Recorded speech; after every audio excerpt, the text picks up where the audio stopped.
Hi, this is ISU Athletic Director Jeff Tingey, and you're listening to my 16th podcast of 2017. Having a blast, lots of fun. We've got a great guest this week, Dr. Caroline Faure.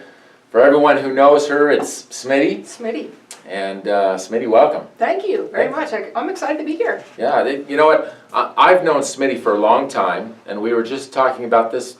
It's now more than 20 years, because when I was growing up in high school, Smitty was the sports director and news anchor for Channel 6 for sports. Yeah, my olden days, my old job. Yeah, that was a fun one, I assume. You know what? I loved everything about it other than the pay. Yeah. You know, you get to hang out on sidelines of football games and baseball games and meet some great people along the way. And I always said that if I could have a job and do it my entire life and make a decent living income, that would be the job. I mean, I just absolutely had a blast doing it. It was a wonderful, wonderful job. Yeah.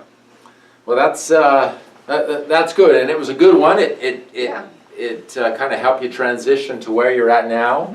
Mm-hmm.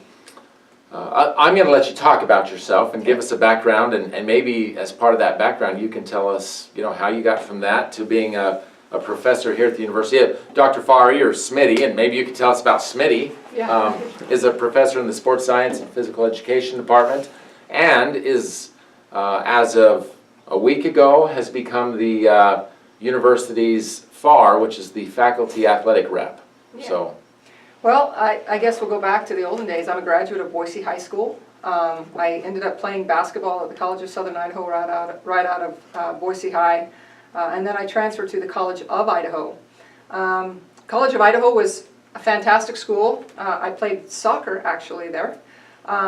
Wasn't exactly what I wanted, so I was looking around at schools to transfer to, and I ended up transferring to Idaho State. I had met a guy by the name of Mike Chanis who worked in admissions along the recruiting trails, and I was just real impressed with Mike and how he described Idaho State.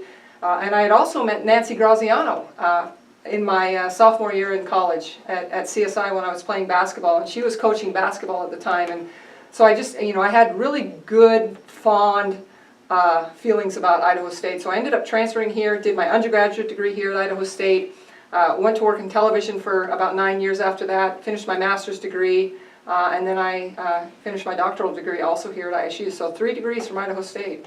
Boy, good on you. Yeah, it's a good school. Why not, right? Yeah.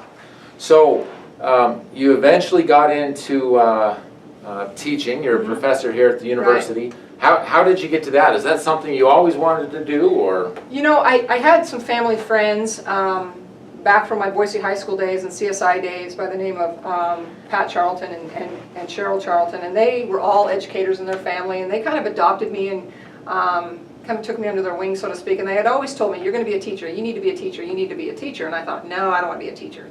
And I went to work in television, and I really loved it. But I knew that wasn't going to be a long-term position for me. I knew that I wanted to do something else. But at the same time, I wanted to live in Pocatello. I just love this town, and I love this community. I went in television and did some worked in Reno for a while. I did some stuff with ESPN for a while. But it always came back to, I want to be in education. And it seemed to be a safe place for me in a kind of an inviting place. So I went back to school. I went back to school at the end of my television years after I got married, and I became a teacher. I started out teaching at Grace Lutheran School, and then I moved up to Highland High School where my husband was, because I was also an athletic trainer, and it just kept pulling me, you know, this teaching thing. And I guess I had set a goal when I was young that I want to go all the way in school. I want to go all the way and finish that terminal degree. So about 2002, 2003, I went back to school here at ISU, got my doctoral degree, and then an opportunity opened up at Idaho State in the Department of Sports Science and PE, and I was fortunate enough to get it. So I haven't looked back. I've been here for about 10 years. I think I just finished my 10th year teaching up here. Wow. And I'm super, super happy. I couldn't ask to work with better people or at a better school. Well, 10 years, congratulations. Thanks. You know, you get to work as a professor with students and student athletes on a daily basis. Yeah. How does that go? Because I know what happens with some of the classes that you teach. Yeah. Yeah, we have probably about 40% of our students, maybe 30% of our students in the Department of Sports Science and PE are student athletes. We do have quite a large number of student athletes. We teach in 4 different emphasis areas. We have sport management, which a lot of student athletes are interested in. We have an exercise science emphasis, and then we have an outdoor education and then a physical education teaching. I'm primarily working with the sport management and exercise science students. So I do see quite a few of them on a daily basis, and I'm impressed. You know, I like teaching because it gives you an opportunity to really have an impact on somebody's life, and for them to have an impact on me as well. Mm-hmm. So I've always kind of guided my teaching on the 3 R's: rigor, relevancy, and relationships. And I'm fortunate that we have pretty small class sizes in our department. And we have a real close-knit vibe in our department that we're able to get to know the students really, really well. So along with that comes student athletes, and that's just kind of a perk, being able to meet and greet some of them. Well, I've got to give props to you because I got my master's degree here at Idaho State, and I took classes from you. One of my students. Oh, yeah, how about that? And one of the things that I loved about you, and I put you, you know, we all have had professors through our college experience and high school experience that you kind of set them aside as above average or the greats, the bests. Mm-hmm. You're in that one for me because your classes were all hands-on. It's not the theory of it, and we'll read it out of a book and then we'll talk about how it could be implemented. Yours was more of, we're going to do this, you're going to do this, and you're going to tell me how it goes. Tell us about that, some of the things that you do, like the Bengal Try. Bengal Try, yeah. It goes back to those 3 R's: rigor, relevancy, and relationships. You know, you try to have that rigor to make the classes somewhat difficult and to have collegiate level learning and instruction taking place. And then that second R, relevancy, is what we're doing in the classroom relevant to what these kids want to do with their professional selves. Like I said, I'm in sport management, so these kids need to be able to apply these theories and these principles we're talking about in class into a real sport management setting. A lot of them are athletes, like we said, but they haven't managed athletics. They haven't run those logistical operations of running an athletic event. We put on, with my students, an event called the Bengal Triathlon, which Jeff participates in every year, along with his wife Amber. Yeah. We have about 350 participants now. We've been doing it for, I think, 8 years. And this is an opportunity for my students to step outside of the box, so to speak, and to discover a sport that they may not be super familiar with. You know, I stress that to them a lot, to get outside of that comfort zone of football, basketball, soccer, baseball type of stuff, and to experience something new. So the Bengal Try was the product of that. We get athletes from around the state, and the students help out with the logistical operations, with the marketing, with financial sponsorships, with you name it. And then they're there on race day. They have to set up the transition area or all the bike racks, and they have to help with the swimming and all of these things. So you know, a lot of these kids that's completely foreign to them. You know, they're not used to that environment, and they're also not used to working with everyday athletes. You know, people that range in age from maybe 11 years old on up to 71 years old, and all different abilities. So they see the super fast people, and then they see the people that are just happy as a clam to finish the race, and I think that's a really unique and rewarding experience for my students. Well, and that's grown to the largest sprint triathlon in the state, right? Yeah, it is. It's kind of an atypical triathlon because we swim on Friday, and then we seed the swim based on the swim times. We seed how we send them off on the bike and run on Saturday. So we have to do that in this area because obviously it's cold in April in Pocatello. And we also don't have an open water swim environment or a pool that would be big enough for 350 people at once. So it's pretty good. We have swims in 5 different locations actually around the state, and that helps bring more people here. So sometimes my students complain a little bit about having to sit there and count laps and time and all that with that, or they kind of don't understand the importance sometimes of why do I have to stand on the street corner for an hour. But what they're doing is absolutely essential to the safety of our student athletes, or of our participants, and also of the motorists and the general citizens in Pocatello using the roads the same time we are. You know, it's a great event. Yeah, I've done all 8, and proud to say that some years I've been competing, trying to do my best, and others I've been just trying to finish. And it's fun. It's really fun. It is a fun event, and it's you know, it's pretty dang rewarding seeing people cross the finish line. But I think that my favorite part of it, absolutely my favorite part of it, is we give hoodie sweatshirts away every year that have the Bengal logo on it. Jeff's kind enough to let us use the Bengal logo, and that Bengal gets branded all around the state. And every year I have the triathlon club from Boise State, who is very competitive. They come every year, and it is quite rewarding seeing those Broncos wearing the Bengal. And it's funny because 2 years ago when Idaho State played Boise State at Bronco Stadium in football, I get my phone starts lighting up, and it's all these Boise State kids. I call them my Boise State boys because they end up staying at my house, and we've gotten to be pretty close. But they were texting me pictures, and they had an orange day for the ISU Boise State game, and these kids didn't have much orange, so they wear their Bengal Triathlon orange sweatshirts that we had given out that previous year. So they were all texting me pictures of sitting in Bronco Stadium in the middle of all of the Bronco student faithful with their Bengal Triathlon. Boy, good on you for getting that the Bengal name inside the Bronco Stadium. That's right. It was all over the place. Oh, good. Now you've also done a lot of work with concussions, concussion research. Can you tell us about that? Yeah. So like I said before, I'm also a practicing athletic trainer. My husband and I run the Sports Medicine Institute for Portage Medical Center, and I also worked as an athletic trainer at Highland High School for several years as well. And along the way, you know, I was just really affected by, I guess, the concussion epidemic and watching concussion be maybe mishandled in many schools that didn't have athletic trainers. And this was at the time that I had to figure out what I was going to write my dissertation on. And, you know, I really wanted to change the world and get athletic trainers everywhere, but that's not possible with funding issues and all that. So I ended up writing my dissertation on looking at how concussion was managed in high school programs that did not have an athletic trainer and what coaches knew.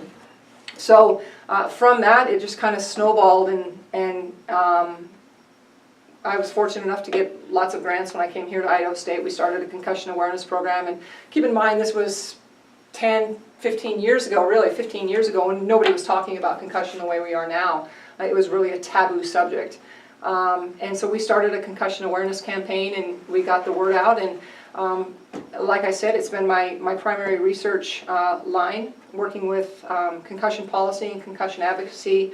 And, you know, the last few years, there have been so much media attention surrounding this topic that a lot of my work is no longer necessary as far as the educational outreach. But yeah, we started the Center for Sports Concussion here at ISU. We work with educational outreach with coaches, parents, and athletes, and with medical community as well. We do facilitate neurocognitive or baseline testing, which we supply the program here for Idaho State's athletic program.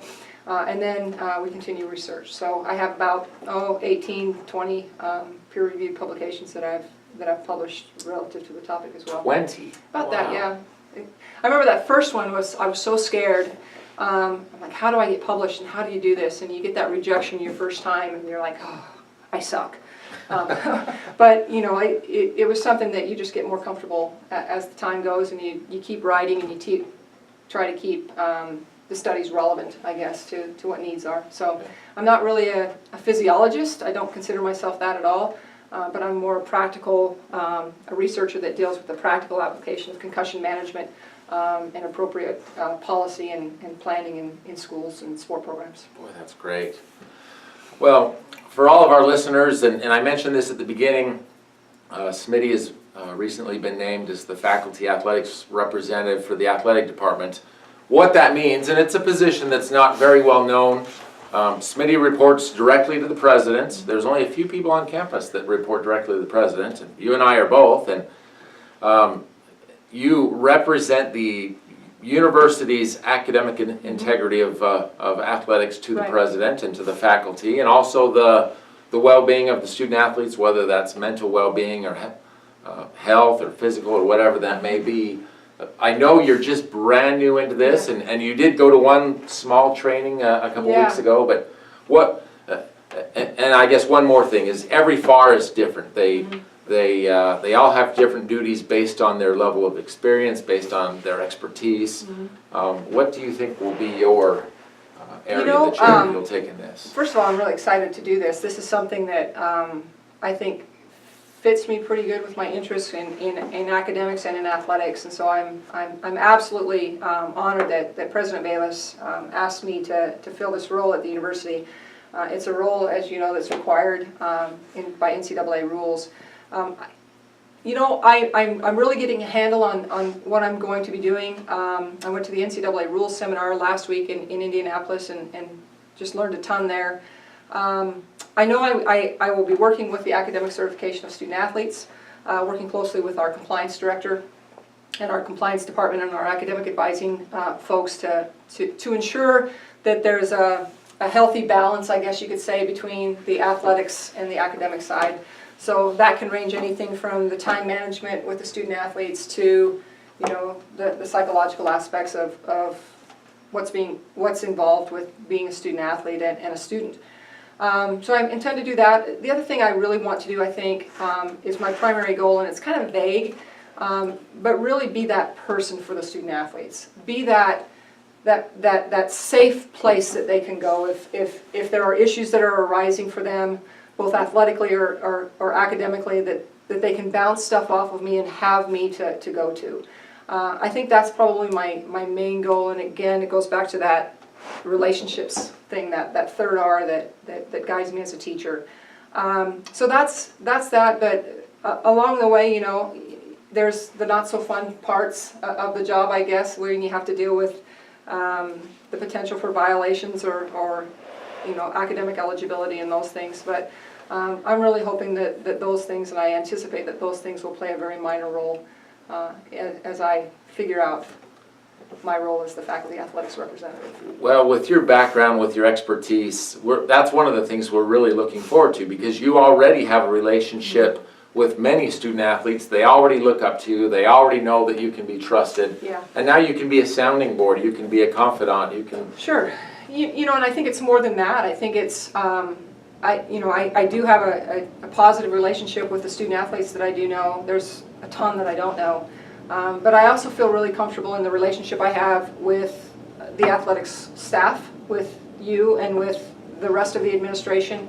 I've, you know, been bebopping around to coaches' offices and talking with them just kind of informally in the last couple weeks, and I'm really excited about what's happening here at Idaho State. I'm really excited about all of our coaches, really, and the relationship that I feel that I'm going to be able to have with them.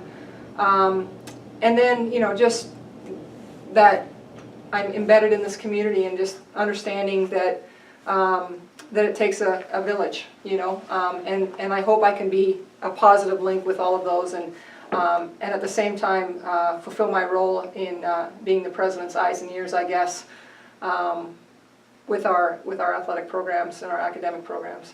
So I'm excited. I couldn't think of a better thing for me to be doing 10 years into my professional career here at ISU.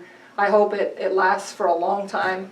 I hope that I continue to have the positive things happen that I've had in the last couple of weeks, that's for sure. Oh, great. Yeah. Well, Smitty, appreciate you joining us today. Appreciate you joining us as our FAR. We're really excited for that, for the work that we'll do moving forward and collaboratively and all of that. And you know, thanks for being you. You're a big example to our student athletes and to our community. So we appreciate having you here and having you at the university. That's pretty good. We got through a whole interview without talking about Bristol. I thought about it. I really did. Everybody knows about Bristol, the tea-fetching dog. Yeah, he might be getting close to retirement. His sister's chomping at the bit, but yeah, he had a rough winter, but he's good. He's good. I have to mention my boy. Pokey's a good dog too. Yeah. Yeah. Mom has favorites. Mom has favorites. Hey, Smitty has these great dogs, and they fetch the teas both at our games, sometimes at other games, high schools, that sort of thing. They're both Border Collies, and we fell in love with them. My family did, to the point that we got one. We got a Border Collie. And she is our second daughter. And Absolutely. it's so funny. I mean, the first 6 months she slept outside. She hasn't slept outside since. Yeah, I know. Thank you. Well, she had a heated dog bed and a heated dog house and all of those things. And yet we fell asleep and we're like, or we fell in love with her, and then pretty soon we're like, why are we making her sleep outside? She's part of the family. That's exactly right. So anyways. Yeah, yeah. They're fun. They are absolutely wonderful. Yeah. Wonderful, yeah. Well, Smitty, thank you for joining us today. Thank you. Looking forward to an awesome year ahead. Yeah. Go Bengals. To all of our fans, all the team sports are done. 5 athletes are still remaining in action. From the track team, they head to the NCAA regional championships this weekend in Austin, Texas. We hope they can run through the heat and the thunderstorms, but they are in great position to do very good things, and so we wish them well. From that, we bid you adieu. Thank you for joining us, and go Bengals. Go Bengals.